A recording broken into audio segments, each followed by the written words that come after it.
Unimed Podcast.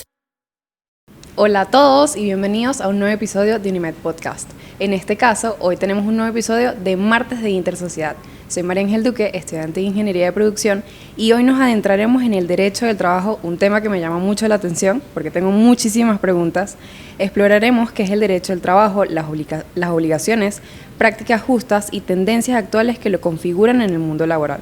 Para ello nos acompaña el profesor Joshua Bograt, abogado egresado del UNIMED y un especialista en Derecho Laboral, Relaciones Laborales y Cumplimiento Normativo. Hola María Ángel, ¿cómo estás? Gracias por la invitación. No, gracias a ti por venir. Antes de comenzar, queremos que nos cuentes más sobre ti, cómo llegaste al mundo de las leyes, del derecho, cómo llegaste a todo este rubro del derecho del trabajo, cualquier cosa, cuéntanos todo. Mira, el derecho, te voy a ser sincero, nunca fue mi primera opción. Okay. Siempre quise estudiar medicina, pero por cosas de la vida no entré en la carrera de medicina al graduarme. Decidí incursionar un año en derecho para ver qué tal. Me enamoré y me quedé. Eso fue parte gracias a la Universidad Metropolitana y a los profesores que tuve acá. Y se me fueron dando las oportunidades para ejercer como lo ejerzo hoy en día, que soy socio de una firma de abogados grande del país, donde me dedico a esto, al derecho del trabajo. Es algo que disfruto muchísimo, tenemos unos clientes maravillosos. Y posteriormente, bueno, aterricé nuevamente en la Metropolitana, primero como profesor, estuve unos 4 años más o menos siendo profesor de Derecho del Trabajo. Luego, la posibilidad de ser jefe de departamento de estudios jurídicos, que también hago actualmente. Y ahora también en el posgrado de Derecho Corporativo, es decir, sigo compartiendo mi tiempo en la oficina, junto con las clases aquí en la universidad y el departamento de estudios jurídicos. Sabes que siempre me gusta hacerle estas preguntas a los profesores. ¿Qué te llamó la atención después de haber sacado tu carrera, ejercer como hasta cierto punto como profesor de dar estos conocimientos? Mira, cuando yo estudié, siempre quise ser preparador, lo logré, fui preparador de 2 asignaturas y empecé a darme cuenta de lo interesante y de verdad es una sensación súper gratificante el poder estar en un salón y compartir conocimiento, pero además experiencias, porque parte de lo que es el derecho en la Metropolitana es el método de casos, y el método de casos lo aplicamos con base a lo que vemos en el día a día muchos de los profesionales que damos clases en esta universidad. Entonces nos quedamos pegados a eso de compartir lo que vivimos, lo que vemos y cómo lo enseñamos a los estudiantes que están acá. Y fue eso lo que me llamó la atención, el poder mantenerme en contacto, primero con la universidad donde me gradué y segundo compartiendo esas experiencias y ese conocimiento que, como te digo, es un tema súper gratificante. Y hablando de derecho del trabajo, una vez que ya estabas estudiando derecho, ¿cómo llegaste a este específico rubro? Claro.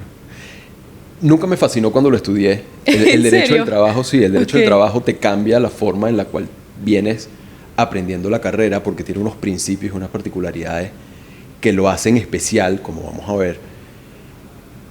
Pero bueno, se fueron dando oportunidades, fui preparador de la asignatura, como consecuencia de esas preparadurías fui a una competencia en Colombia vinculada a un caso de derecho laboral, empecé a trabajar como pasante en la firma donde en este momento soy socio, como pasante en Derecho del Trabajo, me quedé como abogado en el departamento laboral y después cuando lo empecé a ver en la práctica me enamoré, porque además esto es un área que te encanta, cuando la empiezas a vivir tiene tantas particularidades que te termina encantando y me especialicé en la Universidad Católica en esto y ahora doy clase en pregrado y en posgrado aquí en la Metro de esto, es decir, prácticamente de las 16 horas en que no estoy durmiendo en el día, estoy haciendo algo que tiene que ver con derecho del trabajo o cuidando a alguno de mis 2 hijos.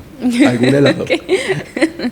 Y ya que me comentas del derecho de trabajo, generalmente uno escucha como que uno tiene unos derechos cuando uno empieza a trabajar, no sé qué, como que nunca te quedan claros cuáles son. Sí. ¿Cuáles son estos grandes rasgos que tienen y que son como que esos pilares para que las personas sepan cuáles son como que esos derechos fundamentales una vez que empiezan a trabajar? Claro.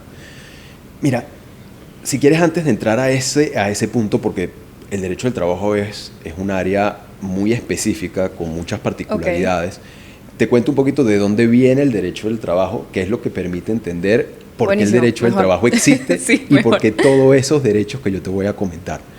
El derecho del trabajo en el pasado no existía como derecho. Hace unos 100 años, poco más, poco menos, no era un derecho existente de forma individual, así como si existía el derecho penal, por ejemplo. Formaba parte del derecho civil porque eran relaciones entre dos personas. No era relación entre persona y Estado, que podría ser, por ejemplo, el derecho administrativo. No era el derecho penal, que es cuando tenemos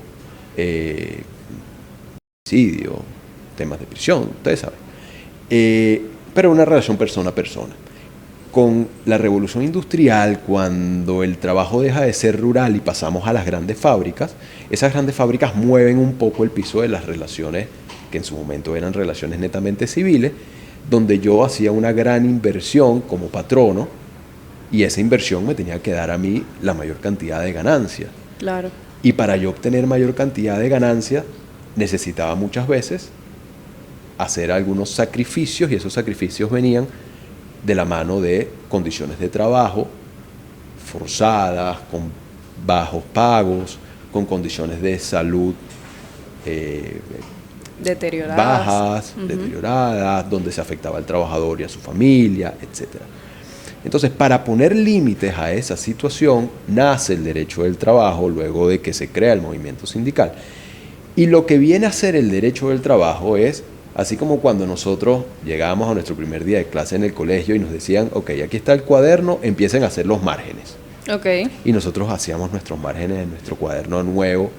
Ese es el derecho del trabajo. El derecho del trabajo son unos márgenes. Todo lo que esté dentro de los márgenes, perfecto. Todo lo que esté fuera de los márgenes, el derecho del trabajo lo considera como peyorativo, como dañino a los efectos del trabajador. Pero además esto tiene una particularidad bien interesante. Es solamente lo que esté dentro de esos márgenes que sea peyorativo en efecto. Vamos a poner un ejemplo. El salario mínimo en Venezuela en este momento es 130 bolívares, pero no hay nada que a mí me impida establecer un salario de 100 dólares. Okay. Entonces, no puedo poner un salario menor a 130 bolívares, pero puedo poner un salario mayor. Sí. Entonces, así se entiende el derecho del trabajo. Y es bien diferente a lo que pasa, por ejemplo, con el derecho entre las personas. Cuando tú vas y compras un carro, el contrato dice A, B y C. Y la voluntad de las partes fue A, B y C. En el derecho del trabajo no es así. Un trabajador y un patrono suscriben un contrato y si ese contrato tiene elementos que son contrarios a la ley del trabajo y que afectan al trabajador, ese contrato es nulo. Entonces, por eso te decía que el derecho del trabajo te mueve el piso cuando tú estás estudiando derecho. Entonces, ¿cuáles son esos derechos a los que tiene acceso, o valga la redundancia, derecho al trabajador? En principio es lo que prevé la ley, que te los puedo redondear, digamos, a gran escala. Un salario justo, suficiente, los beneficios mínimos que prevé la ley, que sin entrar o irme por las ramas serían las prestaciones sociales, que vienen de alguna manera a gratificar la antigüedad, las vacaciones, el bono vacacional, las utilidades. Luego tenemos algunos aspectos específicos, como por ejemplo la estabilidad. En Venezuela tú no puedes despedir a un trabajador porque tiene derecho a mantener su puesto de trabajo, pero además nosotros tenemos un régimen de inamovilidad, donde si yo quiero despedir a alguien tengo que pedir autorización para despedirlo. Y luego tenemos el derecho a la seguridad social, que en Venezuela, como en muchos otros países, tenemos un sistema de seguridad social, y la seguridad y salud en el trabajo. A grandes rasgos, eso es lo que establece el ordenamiento jurídico, que no es una ley, es un cúmulo de leyes, reglamentos, normativas de distinto grado, que vienen a establecer ese piso del que te comentaba. Se forma y se nutre el derecho del trabajo. Y en este caso que me comentas, el tema de los despidos, siempre se tiene como ese estigma de que no, que en Venezuela no se pueden despedir a las personas, pero ¿por qué esto sucede? Y por qué en este caso cuando quieres despedir a alguien tienes que buscar que esa persona realmente renuncie. Si es, para mí, desde mi punto de vista, si tienes como que evidencia de que esa persona no está cumpliendo con este margen que dices tú, ¿por qué no es posible hacer eso? Mira, el ordenamiento jurídico, la Ley Orgánica del Trabajo, prevé dos protecciones. Una es la estabilidad. En Venezuela tenemos lo que se conoce como estabilidad relativa, donde yo solo puedo despedir cuando hay una causa justificada, y las causas justificadas están previstas en la ley. Si yo despido bajo el régimen de estabilidad, que hay algunos trabajadores que están amparados por ese régimen, yo tengo que notificarle a un juez que despedí. Ese sería el régimen legal.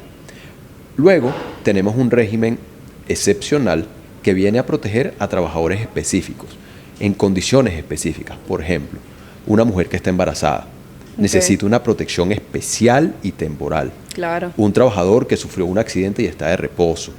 El esposo de esa mujer que está embarazada. Un trabajador que tiene un hijo con una discapacidad. Entre otros, los dirigentes sindicales. Ellos gozan de inamovilidad. La inamovilidad, a diferencia de la estabilidad, es que para yo despedirlo necesito pedirle autorización al inspector. Okay. Porque tiene una característica esa persona, ese trabajador, que necesita una protección especial. Okay. ¿Dónde está el detalle? En Venezuela, desde hace unos 20 y largo de años, tenemos una inamovilidad general por decreto presidencial. Y en consecuencia, prácticamente para todos los trabajadores, cada vez que yo necesito despedir por una causa justificada, requiero esa autorización del inspector, que tiene su procedimiento legalmente establecido y que, en definitiva, lo que busca es garantizar el empleo. Okay. Esa es la realidad jurídica que tenemos en este momento. Y en este caso, el inspector vendría siendo quien decide si sí o si no, y esto sale muy caro en el concepto de las empresas. Realmente no tiene por qué salir caro, porque tanto la justicia laboral como los procedimientos administrativos son gratuitos. Okay. El tema es el tiempo. El tema es el tiempo, Okay. que el procedimiento realmente es corto, pero bueno, tenemos una situación en la administración que toma cierto tiempo, pero además es un procedimiento donde hay que hacer una solicitud previa, hay que llevar pruebas, hay que poder demostrar que efectivamente nuestro trabajador incurrió en esa falta. Y bueno, ese tiempo obviamente hace mella en esa relación, porque las relaciones de trabajo hay que entenderlas como un matrimonio. Okay. Yo siempre pongo ese ejemplo. Okay. Cuando uno se casa enamorado, feliz, pensando que va a durar toda la vida con esa persona. Lo mismo pasa cuando uno llega a su nuevo trabajo. El patrón está feliz con ese nuevo trabajador y el trabajador con su trabajo. Pero cuando la relación de trabajo termina, siempre hay ese roce, al igual que en el matrimonio. Siempre no. Nada es absoluto. Pero en los matrimonios muchas veces hemos visto esa foto donde estaban en el altar enamorados y después tenemos esos litigios interminables. Entonces en las relaciones de trabajo pasa igual. Entonces mantener a una persona dentro de la entidad de trabajo mientras yo la estoy calificando para despedirla puede terminar siendo muy complicado para ambas partes. Sí. Y por eso muchas veces la realidad arroja que las partes se sientan y llegan a un acuerdo. Okay. Y en este caso, considerando esto como un conflicto, ¿qué conflictos de este tipo son más comunes que suelen surgir en las empresas y qué enfoques de negociación recomiendas? A ver, hoy en día, por la realidad venezolana, lo que más se está presentando son conflictos respecto a el salario. ¿Por qué respecto al salario? El salario es la base para el cálculo de prácticamente todos los beneficios laborales. Todos esos que te comenté hace un rato, todos tienen su punto de partida en el salario. A mayor salario, mayor va a ser el resultado cuando además lo vinculamos con la antigüedad. ¿Me entiendes? No solamente prestaciones sociales, vacaciones, bono ocasional, por ejemplo.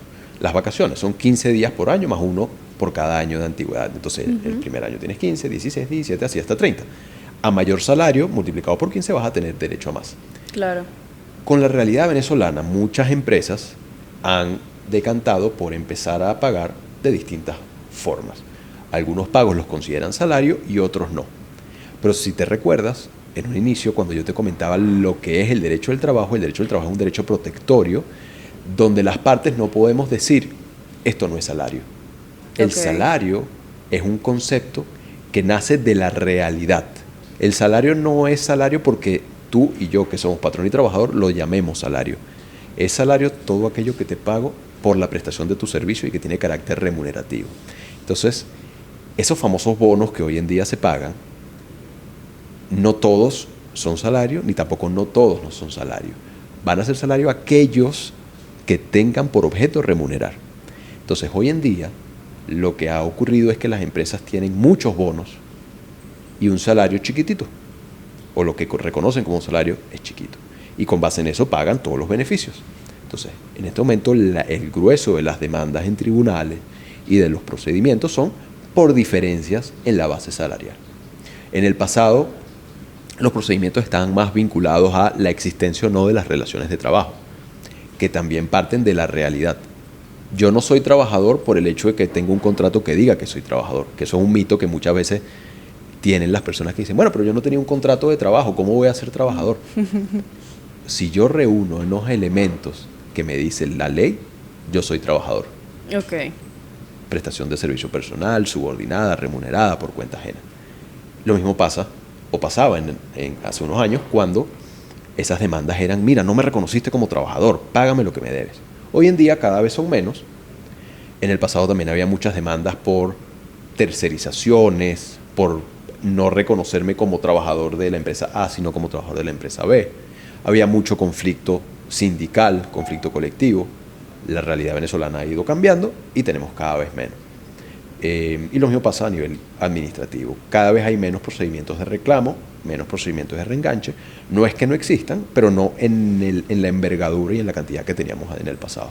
Y en este caso, esos bonos que comentas, que para mí básicamente todos vienen siendo remunerados porque vienen siendo como que tu salario disfrazado hasta cierto punto. ¿Esto sí vendría siendo tu salario o es básicamente una bonificación?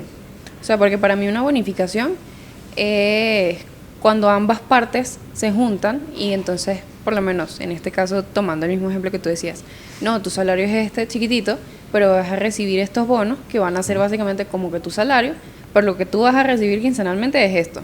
Lo demás, pues, bueno, lo puedes recibir en cualquier fecha, en cualquier momento.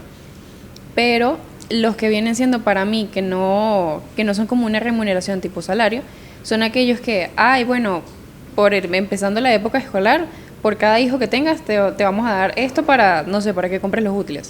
Que eso no estaba contemplado entre lo que se habló de ambas partes. Mira, va mucho más allá de lo que las partes hayan hablado o pactado, porque es lo que te comentaba. Las partes pueden haber celebrado un contrato donde el trabajador firme y esté la foto de él firmando y feliz de que él no quería que ese bono fuera salario. Yo sí. Exactamente, porque es lo que te digo, cuando uno... Yo leí, no entendí, yo dije, estamos bien, firmó. Claro, cuando tú llegaste a la empresa, tú dijiste, este es el trabajo de mis sueños. Sí. Y me están ofreciendo, mira todo lo que me están ofreciendo, y tú firmaste. Claro. Y esa es la base del derecho del trabajo. ¿Por qué? Porque el trabajador tiene una necesidad de trabajar, de prestar servicio, ¿ok? Para mantenerse él o a su familia, para pagar la universidad, para hacer el mercado, para pagar el seguro, para gastos médicos, etc. Entonces, por eso está el derecho del trabajo constituido como está. Tú firmaste ese contrato donde juraste que no era salario. Es más, tú dijiste, no quiero que sea salario, no me interesa que sea salario. Pero eso es salario, sí es remunerativo, indistintamente de lo que tú hayas dicho. Okay. Entonces, más allá de lo que las partes se sentaron y dijeron en un inicio, lo que importa es lo que está detrás. Eso en esta materia se llama el principio de la realidad sobre las formas o apariencias. Es decir, yo te digo que eso no es salario, pero realmente yo te lo pago todos los meses y tú con ese dinero que yo te dije, eso no es salario, vas y haces mercado y te compras ropa, etc. Eso es salario. ¿Por qué? Porque te lo estoy dando, es de libre disponibilidad y la razón que está detrás es el servicio que tú me prestas. Claro. Ahora, ese ejemplo que tú pones, por ejemplo, de los útiles escolares es buenísimo. Porque si yo te lo doy para que tú adquieras útiles escolares, hay un artículo de la ley, que es el artículo 105, que te establece, no tienen carácter salarial. Porque eso no busca remunerar, es un beneficio social. Okay. Te pongo otro ejemplo. Vamos a suponer que yo doy en mi empresa un bono por el Día de la Madre. Okay. Yo no se lo estoy dando a nadie por ser trabajador ni por el servicio que me preste, yo se lo doy a las madres. Y si yo se lo doy solo a las madres y no a aquellas que todavía no han tenido esa suerte, entonces yo no estoy dando algo en forma general, se lo estoy dando por ser mamá. Sí. Y se lo doy en la oportunidad en que es el Día de la Madre. Entonces eso no tiene carácter remunerativo, es un bono por ser mamá. Y como no media un servicio, no tiene Eso carácter no vendría salarial. siendo salario. Ok. Y allí es donde viene la mayoría de las discusiones. ¿Por qué me lo diste? ¿Cuándo me lo diste? ¿Cada cuánto me lo dabas? Porque yo lo recibí y porque esta persona no. Exactamente. Te pongo un ejemplo, los viáticos. Ok. Los viáticos es una cantidad de dinero que yo te pago para que tú te vayas de viaje, de trabajo. Pero si tú esos viáticos cuando estás de viaje los puedes utilizar libremente, vamos a suponer que yo te di $2,000. Ok. Y esos $2,000 tú no solamente pagaste la estadía, sino que comiste en el hotel y te compraste un par de zapatos. Los utilizaste libremente. Puede ser salario. ¿Ok? Ok. ¿Sabes que producción me lanzó una pregunta? ¿Eso sucede con el niño Jesús? Eso sucede con el niño Jesús, depende.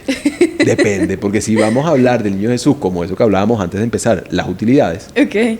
Las utilidades son un concepto de ley, ¿ok? Que se calcula, tiene un sistema inicial, que es el 15% de los beneficios líquidos de la compañía, Ok. que se reparte entre todos los trabajadores. Y tiene un límite entre 30 días y 120 días de salario. Ok. Y eso se paga usualmente en diciembre, que es al finalizar el ejercicio fiscal de la mayoría de las empresas. Eso es lo que todos los trabajadores deberían recibir al final del año. Tengas o no tengas un ejercicio favorable, es decir, una ganancia. Y eso es lo que muchas veces se llama el niño Jesús, el aguinaldo, el bono de fin de año, las utilidades, etc. Ahora, ¿eso es salario? Sí, pero es un tipo de salario diferente. No es el tipo de salario que, como te digo, tú lo tienes todo Claro, el tiempo todos en el los meses. bolsillo, Ujú. sino forma parte de un salario mucho más amplio que se llama el salario integral, Ok. donde se impacta una partecita de ese concepto. Ahora, yo en mi empresa le doy a todos mis trabajadores juguetes Ok. para sus hijos. Personalmente yo soy del criterio que eso no puede ser considerado como un beneficio salarial. Es un beneficio social que aprovecha al trabajador y a su familia. Entonces, ese no sería, Ok. es mi criterio. ¿Y cuál es la diferencia entre, siempre lo mismo lo comentábamos, entre las utilidades, los aguinaldos y el bono de fin de año? Ujú. Porque entonces me sucedía que alguien me decía, no, que no lo puedes llamar aguinaldos porque aguinaldos sucede en estas empresas.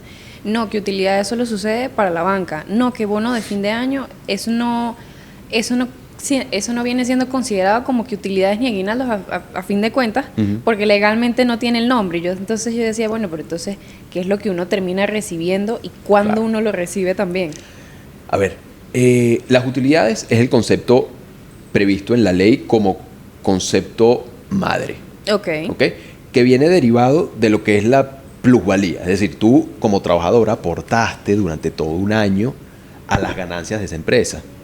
Y las ganancias de esa empresa también son gracias a ti. Ok. Entonces, gracias a ese aporte que tú hiciste, yo te voy a pagar utilidades. Esas utilidades se calculan así como te dije hace un ratico. Pero la ley también contempla un concepto que se llama bono de fin de año. Ok. El bono de fin de año yo te lo pago dentro de los primeros 15 días del mes de diciembre, ¿ok? Y es el equivalente a por lo menos 30 días de salario. Ok. Y yo te lo pago. Cuando yo ya sé cuánto fue mi ganancia, ¿ok? Al final de mi ejercicio, yo imputo esos 30 días que pagué a las utilidades.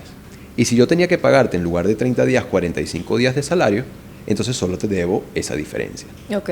Si por el contrario el resultado daba que solamente te tenía que pagar 5 días porque fue un año muy malo, yo no puedo repetir o pedir el reembolso de lo que ya te pagué, porque el mínimo son 30 días. Entonces los conceptos son dos: utilidades, que es el concepto madre, y el bono de fin de año, que es como una especie de anticipo de la utilidad. Ok. Y ese concepto de aguinaldo es un concepto muy venezolano. O sea, es El cochinito en la tienda. exactamente, exactamente. Es tal cual. Ok. Es un concepto muy venezolano que no está previsto en la ley. Los Ok, conceptos son esos dos. O sea que al final de cuentas los aguinaldos es simplemente algo que la gente generalmente dice, pero no es algo que nunca sucede en ningún caso. Es Y algo todo el muy mundo parecido. me decía lo contrario. Mira, tuve casos que me dijeron, no, los aguinaldos solo suceden en las empresas privadas. No, los aguinaldos solo suceden en empresas públicas.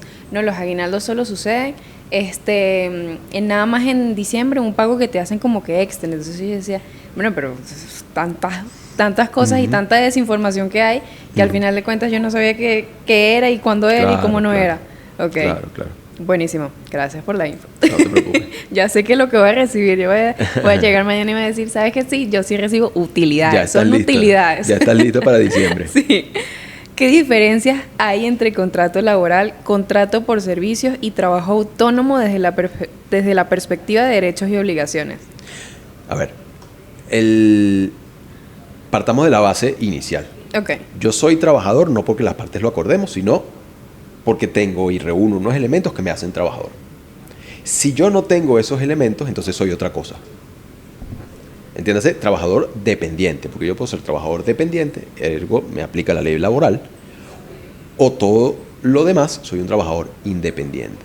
En los trabajadores independientes está el que presta servicios de forma autónoma, el que lo hace por honorarios profesionales, por ejemplo. Ok. Entonces, contrato de trabajo es aquel que se celebra con un trabajador. Ok. Contrato de servicios autónomos, de honorarios profesionales, son modalidades de prestación de servicios no laboral.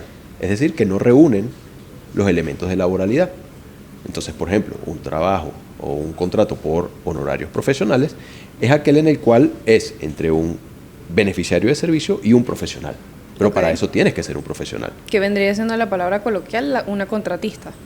Mira, una contratista usualmente es un tercero que en función de lo que son las relaciones triangulares, es decir, yo Ok. busco a alguien que haga algo que yo necesito, puede ser un profesional o bien puede ser una gran empresa que me presta un servicio que yo necesito y ese servicio puede estar vinculado o no a mi actividad. Te pongo un ejemplo. Yo, que soy socio de una firma de abogados, le presto servicios a distintos clientes y nosotros somos una contratista que le presta esos servicios. Pero si yo le presto servicios, por ejemplo, a un banco, mi actividad no tiene nada que ver con la suya, Ok. pero le presto ese servicio. El contrato por honorarios profesionales, vamos a suponer que yo necesito un contador. Ese contador yo lo puedo contratar por honorarios profesionales siempre y cuando él sea autónomo, le presta servicio a distintos clientes, tiene sus propias herramientas, etcétera, etcétera. Ok. Entonces, esa es la principal diferencia. Si existen o no los elementos para que seas considerado trabajador. Ok, buenísimo. Sí, porque siempre está el concepto de estás contratado, eres empleado, eres contratista porque vienes de afuera y entonces también está la persona que está como que contratada pero no viene siempre, pero igual también está trabajando con la empresa, entonces a mí eso no me quedaba claro. Tengo otra pregunta aquí, buenísima. A ver. Vacaciones, licencias y descansos. ¿Cuáles son las normas clave y cómo deben gestionarlas a través de recursos humanos? Esta es una pregunta que yo siempre tengo porque, ok, entiendo lo de los 15 días, pero ¿las personas reciben como que un pago, un bono por eso? Sí, de verdad. Totalmente. Ok. Y cuando tienes un descanso, o sea, en este caso de este periodo vacacional, es, es aceptado de que a ti en el trabajo te llamen y te digan, mira, tienes que venir a hacer estas cosas, lo tienes que hacer o En lo absoluto. estás en todo tu derecho de decir, mira, estoy en mi periodo vacacional, yo te lo notifiqué, no voy a ir. En lo absoluto. La vacación es... la relación de trabajo tiene distintos periodos de descanso. Ok. Está, por ejemplo, el descanso intrajornada, que es cuando yo me voy, almuerzo y regreso a mi puesto de trabajo. Ok, El interjornada, me voy a mi casa a las 5 de la tarde y regreso al día siguiente a las 8. ok, Está el descanso semanal, sábado y domingo, por ejemplo. Y después está el descanso anual. La vacación es un periodo de descanso anual donde el trabajador descansa del desgaste de todo el año. Como hablamos, 15 días el primer año, 16 el segundo. Pero además ese es un periodo donde tú estás en tu casa o vacacionando en la montaña, en Disney, en Madrid, Donde tú quieras. a donde tú te quieras ir, y te están pagando tu salario. ok, Tú estás percibiendo tu salario, no es que tú estás vacacionando y estás sin cobrar, no, estás Claro. recibiendo eso. Porque además, recuérdate que el salario lo que busca es que tú satisfagas tus cargas personales y esas cargas siguen estando allí mientras tú estás de vacaciones. claro, totalmente. Pero además tú recibes un concepto que se llama bono vacacional. ¿Por qué bono vacacional?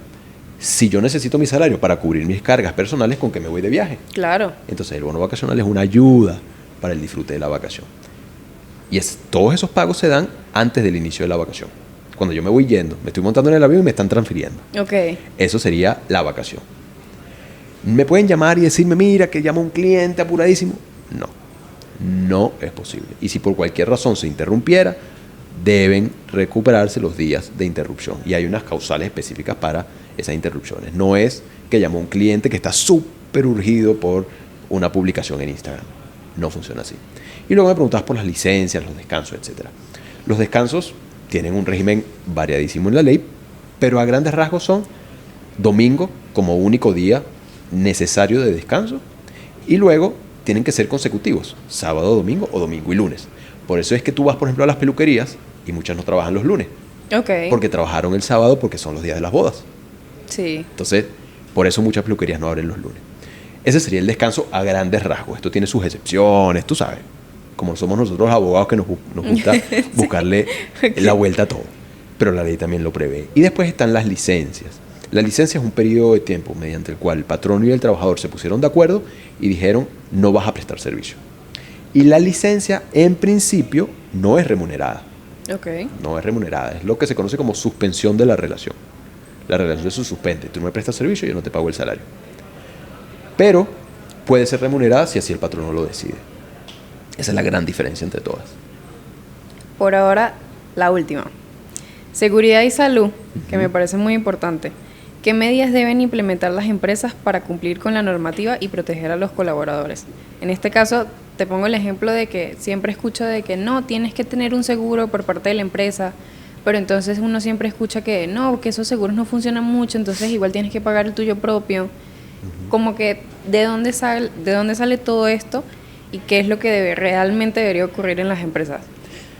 Este es un tema que a mí me apasiona, el tema de seguridad y salud en el trabajo, y podríamos pasar todo el día Ok. hablándolo. Ahora, a grandes rasgos, vamos primero a esa pregunta que tú me planteas y luego voy a irme por las ramas un poquito. Ok. ¿Estoy obligado yo como patrono a tener un seguro privado? La respuesta es no, porque Ok. en Venezuela tenemos un sistema de seguridad social Ok. donde inscribiendo yo a mi trabajador en el seguro social y haciendo los aportes y retenciones, mi trabajador puede acudir a la seguridad social, a un hospital y ser atendido por parte del sistema de seguridad social que nosotros tenemos. ¿Que un patrono quiere tener un seguro privado como un beneficio? Excelente, bienvenido. Ningún juez, ningún inspector, ningún trabajador va a poner objeciones al respecto. ¿Okay? ¿Que el trabajador está obligado a contratar un seguro? Nunca. La única obligación real respecto a ese tema es estar inscrito en el Seguro Social y realizar los aportes y cotizaciones que cada una de las partes tiene que hacer. Ahora, ¿a qué estoy obligado yo como patrono?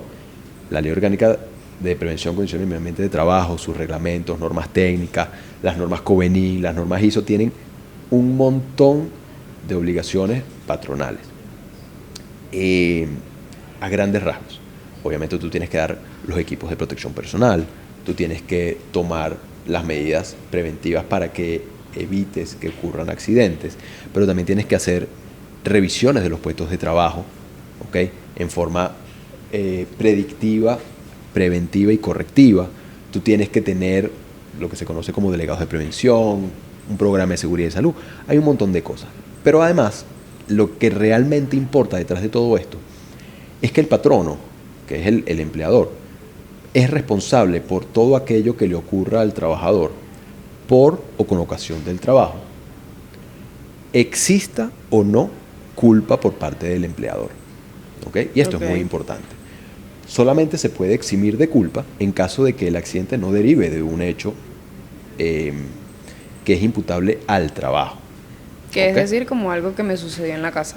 Algo que te sucedió en la casa o, ejemplo, tú estabas trabajando y decidiste que era buena idea, aun y cuando tú no tienes nada que ir a buscar en el techo, subir a el techo y pararte en el borde del edificio donde tú trabajas y bueno, ocurrió el accidente.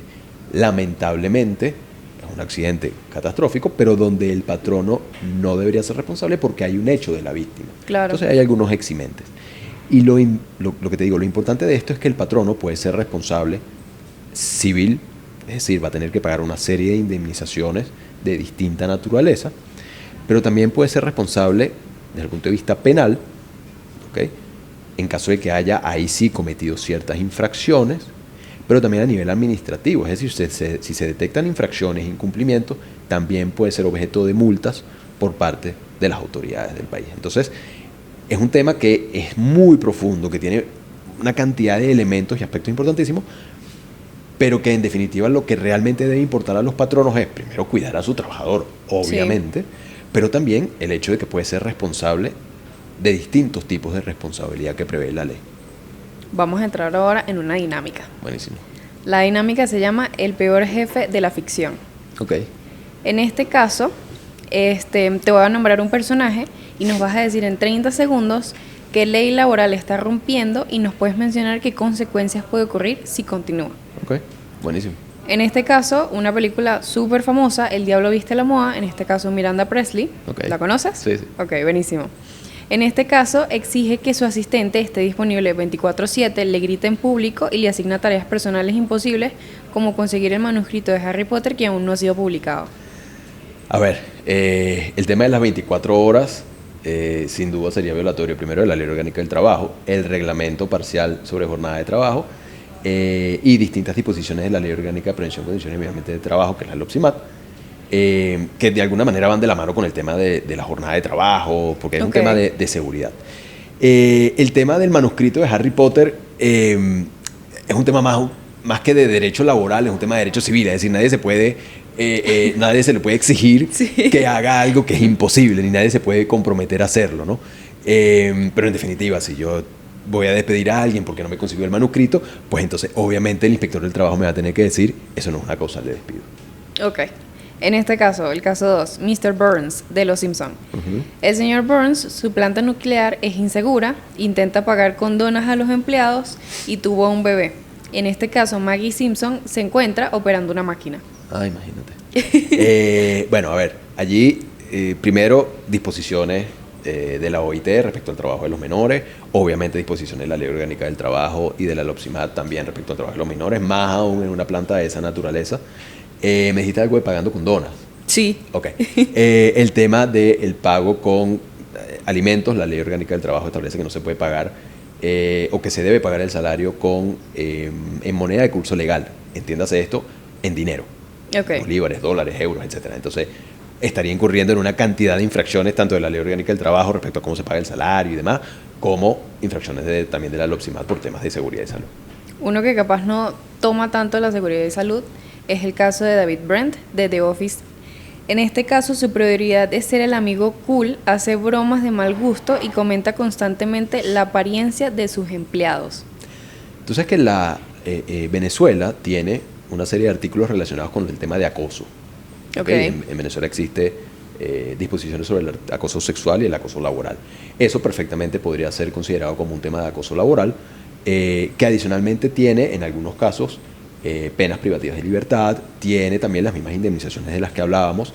Hay normas específicas, por ejemplo, si fuera una mujer quien se ve afectada, la ley de protección de las mujeres para una vida libre de violencia, etcétera. Es decir, es un tema que, si bien es cierto, en Venezuela a nivel jurisprudencial tiene poco desarrollo, es un tema bien regulado y que podría decantar o derivar en responsabilidad muy, muy, muy importante. ¿Y en este caso se tendría que buscar pruebas? Totalmente. Ok, totalmente, buenísimo. Totalmente. Lo cual es muy complejo, además. Sí, exacto. Por la naturaleza de lo que está pasando. Ok. Este que me gusta mucho, Lord Voldemort, de Harry Potter. Sus empleados, en este caso los mortífagos, trabajan bajo coacción con la marca tenebrosa y amenazas de muerte para ellos y sus familias. Mira, más allá de que eso podría ser una causal de retiro justificado, según la Ley Orgánica del Trabajo, muy es decir, justificado. me están amenazando a mi familia, digamos, eso creo que es bastante obvio. Bueno, desde el punto de vista penal, tiene responsabilidad importante esta persona y podría mediar el Ministerio Público por esas amenazas, etcétera, etcétera. En este caso tenemos a Dwight, que viene siendo el último, que él trabaja como manager, implementa políticas absurdas como simulacros de incendios reales con cortacéspedes y un sistema de espionaje entre compañeros. Imagínate. La verdad, si esto me estuviese sucediendo, a mí me daría mucha risa, porque ¿qué haces trayendo un cortacésped al trabajo? Es como este trend que salió hace poco y ¿qué hay en mi cartera? Entonces la gente sacaba una cosa más loca que la otra. Claro. Pero esto sí viene siendo, ojo, ya de todo lo que te estás escuchando, debería ser algo de seguridad y salud, porque nadie tiene previsto el cortacésped ahí. Totalmente. Y además está infringiendo como la privacidad de cada uno a pesar de estar en el trabajo. Totalmente. Voy ganando, aprendí algo. Además, a nuestro amigo jefe lo deberían llevar a que lo revise uno de los psicólogos de aquí de la Metropolitana, que son muy buenos. Ok. Mira, aquí hay otro de Harry Potter. Este también lo voy a hacer. No, de verdad, definitivamente. El profesor Snape. ¿Sí lo conoces? Sí, buenísimo. Sí. muestra favoritismo descarado por los de su casa y humilla públicamente a los estudiantes como Neville. A ver, desde el punto de vista de lo que está haciendo con los estudiantes, si son menores de edad, te podrás imaginar, es un tema complicadísimo. La ley de protección de los menores es un tema, violatorio de derechos constitucionales, etc. Luego tenemos el tema de él como profesor, que está bajo una relación de dependencia laboral, estaría incurriendo en actos que podrían derivar en el despido justificado de esta persona. Sabes que eso sucede mucho y a veces uno no sabe si es realmente chisme de los estudiantes o si es que el profesor sí se comporta de esa manera. En este caso, el chisme sí pudiese ser penalizado. Mira, es decir, el soltar un chisme al aire sobre una persona, totalmente. El difamar a una persona. ¿Y a quién se penaliza específicamente? ¿Quién está difamando? O sea, porque si es un grupo grande de personas, todas deberían ser penalizadas. Totalmente. Quien difame a una persona, lo haya hecho una vez o 200 veces, debe ser penalizada. Y adicionalmente, hay distintos tipos de daños que se pueden generar hasta el punto de tener responsabilidad pecuniaria, es decir, tener que pagar cantidades de dinero por esos hechos que han ocurrido y por ese daño que se le puede haber causado a esa persona en su ego, en su nombre. ¿Okay? El caso, por ejemplo, publican el día de mañana, el profesor Chu es el peor profesor de todos, y resulta que eso lo ve mi esposa y lo ven mis clientes y lo ve mi hijo cuando sepa leer y todo. Bueno, yo me voy a poner muy triste, y si eso es verdad, pues bueno, lo va a tener que reconocer. Pero si no es cierto, yo puedo exigir a la persona que hizo esa publicación unas reparaciones. Claro, y que es lo mejor porque está dañando tu reputación sin manera, porque publican eso y van a decir, Dios mío, ¿qué clase de persona es esta? Se supone que yo la conocía. Y además está en el podcast, lo están entrevistando, qué barbaridad. Por supuesto. Quiero darte las gracias por venir aquí hoy, Chua. Totalmente. Fue un placer conocerte, de verdad que me dejas como mucho más, ¿cómo decirlo? Como mucho más vacía, porque sentía que la cabeza la tenía como llena de cosas, así como que una pregunta, la otra pregunta. Voy mucho más feliz porque ya sé muchas cosas y sé qué pedir y con qué bases pedirlo. Y bueno, esta también es la formación de los futuros profesionales ahorita en la Unimed. No sé si te gustaría dejar algún mensaje al público o algo, alguna reflexión, lo que tú quieras. Mira, totalmente. Primero, felicitarlos a ustedes porque de verdad están haciendo un trabajo magnífico a la universidad que tiene unas ideas y las implementa de una forma también maravillosa. Creo que la universidad es definitivamente una punta de lanza en todo lo que se está buscando y en específico en la Escuela de Derecho intentamos ir de la mano con ese proyecto, llevar adelante una educación de vanguardia con profesores muy capacitados, con una forma de dar las clases súper interesante y donde vemos temas como estos que lo que buscan es generar esa inquietud y bueno, la invitación es a que la universidad es un lugar maravilloso, la Escuela de Derecho y la Facultad de Estudios Jurídicos son también un lugar maravilloso, con gente maravillosa. Los que quieran venir a estudiar esta carrera no tienen que necesariamente verme a mí, vean a otros que son mejores, que hablan mejor, que dicen cosas más interesantes. Pero quienes quieran ver Derecho del Trabajo, estamos primero en el pregrado, luego en el posgrado también de Derecho Corporativo, que también es un posgrado que está top en este momento, como todo lo que hace la universidad. Así que nada, gracias a ustedes de verdad por la invitación, por este ratico y por invitarme a hablar de algo que me encanta, me apasiona y que espero que haya sido de utilidad para ustedes y quienes nos vayan a escuchar. Buenísimo. Muchísimas gracias a todos nuestros oyentes. Una vez más, este es un nuevo episodio de Unimed Podcast. Esperemos que lo vean. Deditos arriba. Y por favor, recuerden seguirnos como Unimed Podcast a través de Spreaker y Spotify, buscándonos como Universidad Metropolitana, y en YouTube como Canal Unimed. Nos pueden seguir además en nuestra cuenta de Instagram como Unimed_podcast y @Unimed. Muchísimas gracias y hasta la próxima. Bye. Unimed Podcast es grabado en Caracas, en los espacios de la Universidad Metropolitana. Una producción de Unimed Virtual, editado por Ángela Zambrano y Wilhelm Fritz Lindo. Esto fue Unimed Podcast. Suscríbete para más episodios.